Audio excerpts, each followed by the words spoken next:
Aujourd'hui, je te raconte l'histoire extraordinaire de la femme la plus riche d'Afrique qui est partie de R jusqu'à devenir milliardaire. Hey, ça rime par ici. Générique.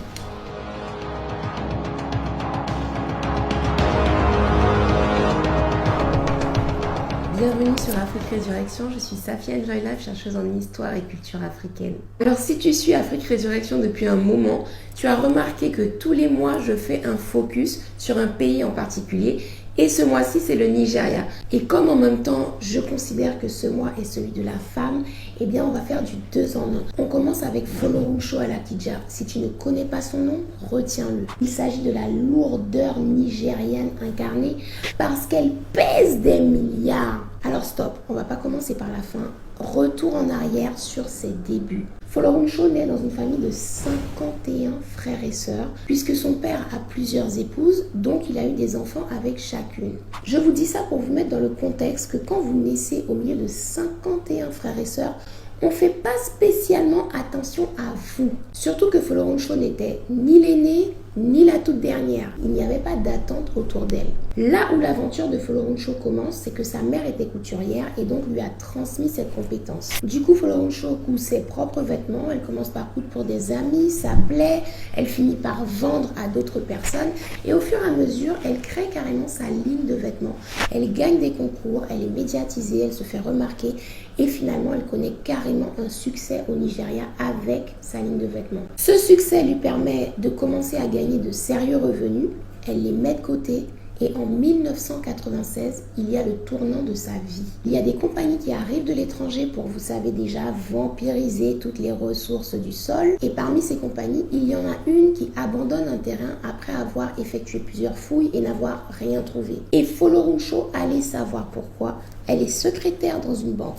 Elle a sa ligne de vêtements en même temps. Elle décide de racheter le terrain que la compagnie pétrolière veut abandonner. Et elle achète ce terrain à un très bas prix puisque la compagnie pétrolière considère qu'il n'y a pas de pétrole dessus, donc qu'il n'a pas de valeur. Et là, écoutez-moi bien, surtout ceux d'entre vous là qui se sentent un peu découragés, un peu déprimés, un peu perdus en ce moment, écoutez bien l'histoire de Folorunsho Alakija.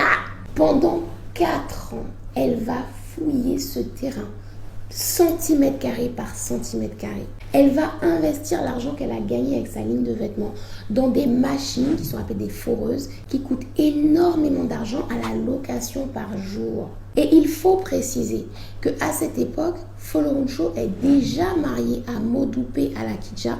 Elle a déjà des enfants. Donc son mari et le reste de la famille la prennent pour une folle et se disent « Meuf, t'es en train de dilapider tout le pauvre argent qu'on a réussi à avoir avec ta ligne de vêtements. Tu creuses un sol sec. La compagnie pétrolière avait plus de moyens que toi. Elle n'a pas trouvé. Qu'est-ce que tu fais là ?» Folorunsho continue. Première année, il n'y a rien. Deuxième année, il n'y a rien. Troisième année, il n'y a rien. Quatrième année, il n'y a rien. Folorunsho décide d'une date où elle dépose les machines, elle rend tout, elle abandonne le terrain. Et bien la veille de cette date, c'est pas elle creuse, elle trouve un puits de pétrole qui vaut $1 milliard américains. Donc toi qui me regardes, je t'interdis d'abandonner.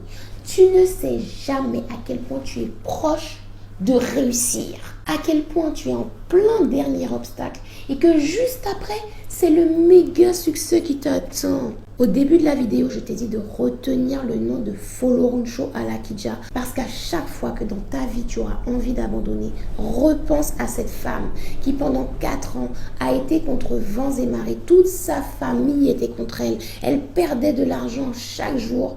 Elle s'est accrochée. Aujourd'hui, elle pèse 3,6 milliards de dollars. Elle a fait beaucoup mieux que juste trouver le pétrole et le revendre à une compagnie. Elle a créé sa propre compagnie et c'est elle qui gère son puits. Et c'est comme ça qu'avec un puits qui valait 1 milliard, elle a réussi à atteindre 3,6 milliards. La vision à long terme, les amis, c'est de ça qu'on parle sur Afrique Résurrection. Donc si ce n'est pas déjà fait, abonne-toi. Alors je précise maintenant l'aspect personnel de Folorunsho Alakija parce qu'il compte dans notre histoire. Elle est mariée depuis plus de 40 ans à Modupe Alakija. Elle a avec lui 4 fils qui justement sont en train de reprendre les rênes de l'entreprise de leur mère. Donc la fortune qu'elle a réussi à bâtir, mais surtout l'empire pétrolier, va rester rester dans la famille et se transmettre d'une génération à l'autre. Donc vous voyez que chez nous en Afrique, on a des histoires qui se terminent par elle vécut heureuse et eut beaucoup d'enfants. Je conclus cette histoire avec 3 points à retenir. Le premier, c'est de ne jamais renoncer. Le deuxième point, qu'il est très pertinent d'aborder ce mois-ci particulièrement, c'est qu'une femme peut réussir brillamment et à un très haut niveau à la fois dans le domaine professionnel et à la fois dans sa vie personnelle. Et enfin, le troisième point qu'il est important de souligner, c'est qu'il ne s'agit pas seulement de construire un empire, il faut pouvoir le faire durer. Quel que soit ce que vous construisiez, ça peut être une maison, ça peut être une société, ça peut être une famille. Lorsque vous transmettez de génération en génération, ça se fortifie et ça prend de la valeur. Donc la réussite économique africaine va également se réaliser en gardant les fortunes et les réussites des sociétés dans la famille. Alors si tu as regardé jusque-là, commente Reine du pétrole. Et pour les habitués, vous savez déjà, partagez-moi cette vidéo. Avant de passer à autre chose, n'oublie pas de déposer ton like, de t'abonner à Afrique Résurrection. Et nous, on se retrouve très prochainement pour une autre chronique.